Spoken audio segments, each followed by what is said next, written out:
Good morning. আজ ঘুম থেকে উঠতে বেশ খানিকটা লেট হয়েছে। আসলে গত কয়েকদিন এত বেশি এক্সস্টেড ছিলাম যে ভোরে অ্যালার্মটা বাজার পরেও আমি ঘুম থেকে উঠতেই পারলাম না। যথারীতি সব কাজে ডিলে হচ্ছে। প্রথমে খুব মন খারাপ হয়েছিল, তারপরে নিজেকে বুঝিয়ে সবটা গুছিয়ে আবার কাজ শুরু করলাম। সবার প্রথমে ভাতটা বসিয়ে দিয়েছি। এটা কাসাচিক থেকে কিনেছিলাম। আজকে দেখব এটার ব্যবহারটা কেমন। দাঁড়াও, প্রথমবার ইউজ করছি এটা আজকে, দেখা যাক কি বেরোবে, কুসুমটা নাকি ডিমের সাদাটা। আচ্ছা, ডিমের সাদাটা। একটু আস্তে ধীরে করতে হবে, আর ডিমের সাদাটা না পুরো পাওয়া যাবে না, এটা ভেবে কাজ করতে হবে। 3টে ডিম ছিল। আউচ, আমি একটার কুসুম নিচ্ছি, বাকিগুলো নিলাম না, চারিদিকে পড়েছে। ঠিক এই কারণেই একটা অ্যাপ্রন পরা উচিত রান্না করার সময়।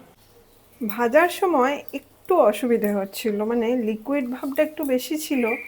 এবার সেটা আমারই কোনো গন্ডগোল, নাকি কুসুম বাদ দিলে শুধু সাদাটা দিলে এমনই হয়, আমি জানি না। রীতিমতো মেশি অবস্থা। ডিমের তরকারিটা বানাবো, ওই যে কড়াই বসিয়েছি, এবার বানাই।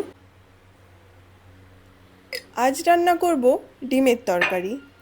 আলু আর ক্যাপসিকামটা আগেই ভেজে তুলে রেখেছি। এবার তেলের মধ্যে গোটা গরম মশলা, কুচনো পেঁয়াজ, রসুন এসব দিয়ে ভাজবো।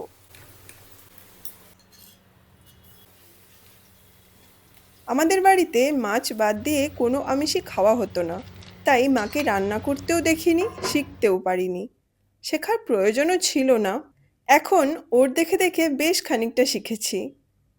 বাটা মশলা আর গুঁড়ো মশলা দেওয়ার যে ক্লিপটা, ওটা নিতে না ভুলে গেছিলাম, সরি। ডিম ভাজা দিয়ে এই ঝোলটা খেতে হেব্বি লাগে আমার।